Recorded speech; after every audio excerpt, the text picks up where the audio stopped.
আসসালামু আলাইকুম, welcome to my channel Rajshahi tourist guide. আজকে আমি আপনাদেরকে যে বিষয়টি বলতে চাইছি সেটা হচ্ছে যে ফ্রিল্যান্সিং শুরু হয় কিভাবে আর কি একটা মানুষের জীবনে, বা ফ্রিল্যান্সিং শুরু করতে হয় কিভাবে, শুরু হয় কিভাবে, কেন হয়।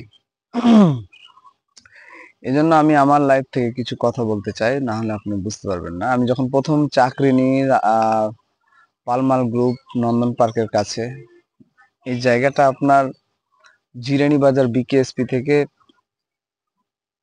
আসলে এটা কোন সাইডে যেতে হয় এটা আমার মনে নাই, ও চৌরাস্তার দিকে গেলে আপনার হাতের বামে বারুইপাড়া পড়ে, যেটা নন্দন পার্ক নামে পরিচিত।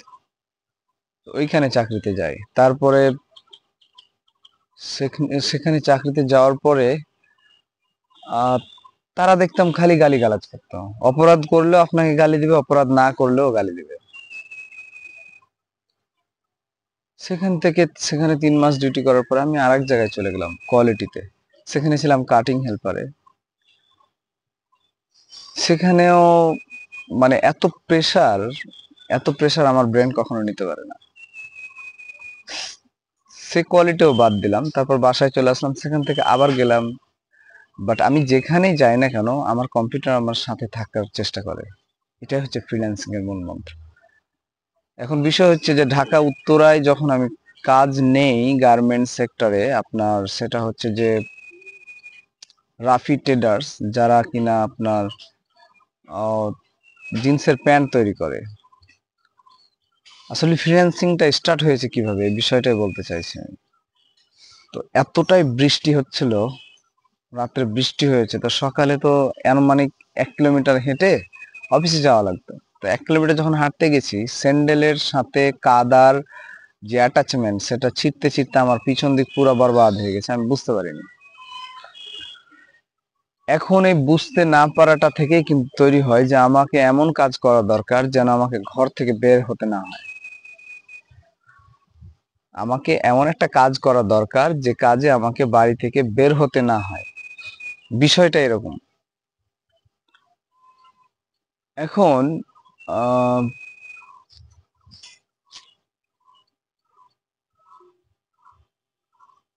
এই থেকে শুরু হয় যে এই ধরনের কি কোনো কাজ আছে কিনা। সে সময় ডোলেন্সার লঞ্চিং হয়। ডোলেন্সার অবশ্য 12 সালেই লঞ্চিং হয়, 10 সালে লঞ্চিং হয়। এবার আমি ডিউটিতে শুরু করি তো 13 সাল থেকে। তার মানে ওই মুহূর্তে ওটা রানিং ছিল, আর ওই মুহূর্তে আমার মাথায় ওটা সেটও হয়েছিল, কিন্তু কোনো কারণে বিষয়টা রানিং করতে পারিনি। এখন বিষয় হচ্ছে, হঠাৎ মাথায় আসলো এরকম বসে থাকার কাজের অফার তো আমাকে অনেক আগেই কেউ দিয়েছিল। এটা যেহেতু মাথায় ছিল, সেহেতু শুরু হলো ফ্রিল্যান্সিং। এখন ফ্রিল্যান্সিং এর রানিং অবস্থায় যে মিস্টেক গুলো আমার হয়েছিল, সেই মিস্টেক গুলো ছিল এরকম যে টিচার না রাখা, গাইডার না রাখা। আমি কিন্তু শুরুতে কোনো গাইডার রাখিনি, আমি একা একাই চেষ্টা করেছি। আর 2015 সাল থেকে একা একাই চেষ্টা করা। 15, 16, 17, 18, 19, 20, 21, 7 বছর করার পরে, মানে আপনি যখন নিজে নিজে করবেন 7 বছর করার পরে সফলতা আসবে। আমার ক্ষেত্রে 7 বছর লেগেছে, আপনার কাছে 3 বছরও হতে পারে। বাট আপনি যদি একটা গাইডার রাখেন বা একটা টিচার রাখেন, তাহলে আমি মনে করি যে 1 বছরের সফলতা হওয়া সম্ভব। কিন্তু ফ্রিল্যান্সিং শুরু করার আগে এটার উপর যে রিজন গুলো তৈরি যদি না থাকে, তাহলে আপনি পারবেন না। যেমন আমার কাছে রিজন ছিল। রিজন ইজ, আমি বাইরে বেরোলে মানুষ আমাকে গালি দেয়, কাজে শরীর পোশাক আশাক নষ্ট হয়ে যায় বৃষ্টি হলে। এরকম উপযুক্ত রিজন না হলে আপনি পারবেন না। যেমন কোন শিল্পী ছ্যাঁকা না খেলে গান গাইতে পারে না, বিষয়টা এরকম। তো আমার কোনো গাইডার নাই, আমি একা একা আমি যেসব ওয়েবসাইটে ট্রাই করেছি, inboxdollar.com, rapidorcas.com, microorcard.com, ঠিক আছে, এগুলো ছিল ছোট ছোট মাইক্রো সাইট। সাইন আপের জন্য 2 টাকা করে দিত, বা 1 টাকা করে দিত, বা 50 সেন্ট করে দিত। এখান থেকে শুরু হয়েছিল। আমি আবারও বলছি, সাইটগুলোর নাম র্যাপিড ওয়ার্কার্স, মাইক্রো ওয়ার্কার্স, পেট, টাস্ক ট্যুর। এগুলো হচ্ছে ফ্রিল্যান্সিং মাইক্রো সাইট। আর যদি বড় বড় কাজ পেতে চান, তাহলে ফ্রিল্যান্সিং.com, fiverr.com, এসবে বড় বড় মার্কেট প্লেসে বড় বড় স্কিল লাগে। আমার তো কোনো স্কিল নাই, জিরো স্কিলে রানিং করতে হয়েছে। তো আপনি যদি রানিং করতে চান, মানে আমার শুরুটা দিকটা ছিল এরকম, আমার সফলতা পেতে পেতে আমি সফলতা পাই 2021 সালে। ইট স্টার্ট 2013, সাকসেস মানে অ্যারাউন্ড মিনিমাম সাকসেসটা চলে এসেছিল একা একাই। সেটা ছিল একটা print on demand site, POD site, নাম অবশ্যই জেনে থাকতে পারেন, সেটার নাম হচ্ছে রেড বাবল। অ্যারাউন্ড 3 বছরে 2000 ইউএসডি ইন হয়, 2000 মার্কিন ডলার। এখন বিষয় হচ্ছে যে কোন কারণে অ্যাকাউন্টটা সাসপেন্ড হয়, কিন্তু এটা তো প্যাসিভ ইনকাম ছিল। কিন্তু অনলাইনে টিকতে গেলে আপনি একে অ্যাক্টিভ প্যাসিভ দুটাই লাগবে। তা আপনি যদি এখন স্টার্ট করতে যান, তাহলে আপনার কাছে উপযুক্ত রিজন লাগবে, আপনাকে কম্পিউটারের ভাষা বুঝতে হবে, বা আপনার পিসি কিভাবে চালাতে হয় এক্সপার্ট হতে হবে, ব্রাউজিং জানতে হবে, জিমেল কাকে বলে জানতে হবে, ইয়াহু কাকে বলে জানতে হবে, গুগল কিভাবে ব্যবহার করবেন জানতে হবে। এসব কিছু জানার পরে আপনার কাছে একটা ল্যাপটপ থাকতে হবে পার্মানেন্ট। আপনি যেখানে যাবেন ল্যাপটপ আপনার সাথে যাবে, আপনি যেখানে যাবেন ল্যাপটপ আপনার সাথে যাবে। দেন যে জিনিসটা প্রয়োজন হবে সেটা হচ্ছে যে অ্যারাউন্ড 15টা স্কিল আছে অনলাইনে, 15টার মধ্যে যে কোনো একটা স্কিল আপনাকে হোল্ড আপ করতে হবে, এবং এটাও জানতে হবে যে ওই স্কিলের উপর আপনার মনোযোগ কতটুকু আছে। এখন আপনার যদি ফটোগ্রাফি ভালো না লাগে, আর আপনি যদি মনে করেন যে আমি মাইক্রো স্টক সাইডে ছবি আপলোড দিয়ে ইনকাম করবো, আর আপনার ফটোগ্রাফির প্রতি নেশা নাই, আপনার আছে আঁকা আঁকির প্রতি নেশা, তার মানে আপনাকে হতে হবে গ্রাফিক ডিজাইন। আপনার আঁকতে ভালো লাগে, কিন্তু আপনি হঠাৎ দেখলেন যে আপনার বন্ধু ছবি বিক্রি করে আয় করছে, তখন আমি ওটা করব না। এটাতে হচ্ছে আপনার যে এইম বা আপনার যে প্যাশন, সে প্যাশনটা ব্যাহত হয়। নেশা যেটা সেটাই করতে হয়, অ্যাডিকনেস যাতে আছে। এখন গাঁজাখোরকে যদি বাবা দেন, ও একটু ইতস্তত করবেই, কারণ সেটা তার প্যাশন না, তার প্যাশন হচ্ছে গাঁজা। মানে এটা নেশা। এই নেশা দ্রব্য দিয়ে কেন বলছি, কারণ এটাতে অ্যাডিকনেসটা ধরা যায়, কারণ তারা এতটাই অ্যাডিক্ট যে কমন ব্যক্তিদের চাইতে তারা এটা বেশি করে। এখন ধরেন একজনের কম্পিউটারের প্রতি বিশদ নেশা, তাহলে সে কম্পিউটার ছাড়া থাকতে পারবে না, এটাই তো বাস্তব।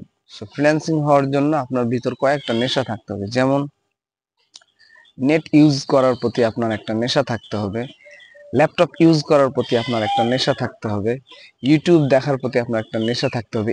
এইসব কিন্তু ফ্রিল্যান্সিংয়ের সাথে জড়িত, কারণ ইউটিউব আপনাকে ইনফরমেশন দিবে, ছোটখাটো ইনফরমেশন গুলো দিবে, ঠিক আছে? তো যে 15টা স্কিল আছে, সে 15টা স্কিলের মধ্যে যে কোনো একটা স্কিল অর্জন করতে হবে আপনি যদি ফ্রিল্যান্সার শুরু করতে চান। আমার তো কোনো গাইডার ছিল না, এই জন্য আমি কোনোভাবে গ্রাফিক ডিজাইনে ঢুকে গেছি। এখন আপনি যদি শিখতে চান, তাহলে অনলাইনে যেসব কাজ আছে, যেমন CPA marketing, email marketing, gig মানে fiverr.com এর কাজ, freelancer.com এর কাজ। freelancer.com এ কি কি হয়, ওয়েব ডিজাইনিং, ও ইন্ডিভিজুয়ালি আগে বলেন। স্কিল যেগুলো আছে সেটা হচ্ছে graphic design, photo editing, CPA marketing, web design, programmer, logo designer, ethical hacking, Amazon associates, print on demand. আমি নটা অলরেডি বলে ফেলেছি। সো এই প্রত্যেকটারই কিন্তু চাহিদা আছে, তবে সবচেয়ে বেশি চাহিদা আছে web design, program developing, web developing, ethical hacking, একটা প্রজেক্ট কমপ্লিট করা, লাইক একটা ওয়েবসাইট ডিজাইনিং বেশি চাহিদা, প্রোগ্রামিংয়েরও চাহিদা আছে। সো এই বিষয়গুলো, অ্যাফিলিয়েট মার্কেটিং এরও প্রচুর চাহিদা আছে। এখন বিষয় হচ্ছে যে স্কিল যতটা দক্ষ হবে ততটা বোঝা যায় যে হ্যাঁ ওই সেক্টরে আপনি কিভাবে দৌড়াবেন। স্কিল যদি না থাকে তাহলে তো এটা জেনে লাভ নাই। সো এগুলোর যে কোনো একটার মধ্যে থেকে আপনাকে একটা বেছে নিতে হবে, এবং ওই বিষয়ে কোর্স করতে হবে, এবং ওই বিষয়েই কাজ করতে হবে, তাহলে সফলতা আসবে। এবং আমার টার্গেট, যে আমি যেহেতু পড সাইডে সফলতা পাইনি, সেহেতু আমি এখন 3টা মার্কেট প্লেসকে ধরার চেষ্টা করব। একটা হচ্ছে ডোমেন বাই সেলও, একটা কিন্তু দারুণ বিজনেস। আপনি $25 কিনে $25,000 বিক্রি করছেন ডোমেন, এটা কিন্তু একটা চমৎকার বিজনেস। আমি জানি অনেক কিছু, but everything need something invest. তো আমি যদি এখন অ্যামাজন সেলার হতে চাই, আমি 2টা সেক্টরে এখন ট্রেনিং নিতে যাচ্ছি, একটা হচ্ছে অ্যামাজন সেলার, একটা হচ্ছে ফাইবার। দুটারই কোর্স ফি কিন্তু 10 থেকে 13 হাজার টাকা। তো কোর্স ফি না দিয়ে তো আর কোর্স করা যায় না। অ্যামাজন এফবিএস যেটাকে বলা হয়, ফুলফিলমেন্ট বাই অ্যামাজন, এটা যদি করি তাহলে অ্যারাউন্ড তো মাসে $300 থেকে $400 ইনকাম হবে মিনিমাম। আর আপনি যদি ফাইবার করেন, তো ফাইবারের তো কোনো লিমিট নাই, আপনি ইচ্ছা মতো করতে পারেন। তাহলে আমি বলে দিলাম যে আপনাকে কি কি করতে হবে ফ্রিল্যান্সার হতে হলে। প্রথমে আপনি কেন করবেন সে রিজন তৈরি করতে হবে, যেভাবে আমি তৈরি করেছি। আমার তো গাইডার ছিল না, এই জন্য বেশি সময় নিয়ে গেছে। আপনি গাইডার রাখলে আপনার 1-2 বছরের সফলতা আসবে, এবং এই 15টা বা 9টা স্কিলের মধ্যে থেকে একটা স্কিল উপরে আপনাকে ট্রেনিং নিতে হবে। এবং আপনার কাছে সবসময় ওয়াইফাই বা ইন্টারনেট কানেকশন, মোডেম, মানে আপনার যে টুলস গুলো প্রয়োজন হবে সেটা হবে ল্যাপটপ চালানোর যন্ত্রপাতি, মাল্টিপ্লাগ, মোডেম। কারণ আপনি হঠাৎ এমন একটা জায়গায় গেলেন সেখানে ওয়াইফাই নাই, সেখানে তৎক্ষণাৎ কাজে দিবে কিন্তু আপনার ওই ইন্টারনেট মোডেমটা। সো মোডেম, ওয়াইফাই, একটা একটা এইচডি ক্যাম, ঠিক আছে, একটা ওয়েব ক্যাম। ল্যাপটপ থাকলে ওয়েব ক্যাম লাগে না, পিসি হলে ওয়েব ক্যাম লাগে। তো এই টুলস কিট গুলো, এবং আপনার মাথায় সব সময় থাকবে অনলাইন অনলাইন অনলাইন, তাছাড়া ফ্রিল্যান্সার হবে না। এই জগৎটা আসলে এই ধরনের, খুব প্রচুর পরিমাণ ধৈর্য লাগে। দেখছেন, আমি 7 বছর দিয়েছি উইদাউট এনি ইনকামে। আমার কোনো ইনকামই ছিল না 7 বছর, কিন্তু ধৈর্যের ফল 7 বছর পর $2000। তবে এটা প্যাসিভ ইনকাম। ডিজাইন আমি আপলোড করে দিয়েছিলাম, টাকা ঢুকতেই থাকতো রেড বাবুলে, পে অনারে টাকা আসতো, পে অনার থেকে আমি বিকাশে বা ব্যাংকে নিয়ে তুলি। আর ফ্রিল্যান্সিং করতে গেলে আপনার পেপাল বা পে অনার বা পিংপং এ ধরনের অনলাইন ব্যাংকে অ্যাকাউন্ট থাকতে হবে। এটা কিন্তু online bank account, PingPong, PayPal, Stripe. তো বাংলাদেশে পেপাল আর স্ট্রাইপ এখনো আসেনি।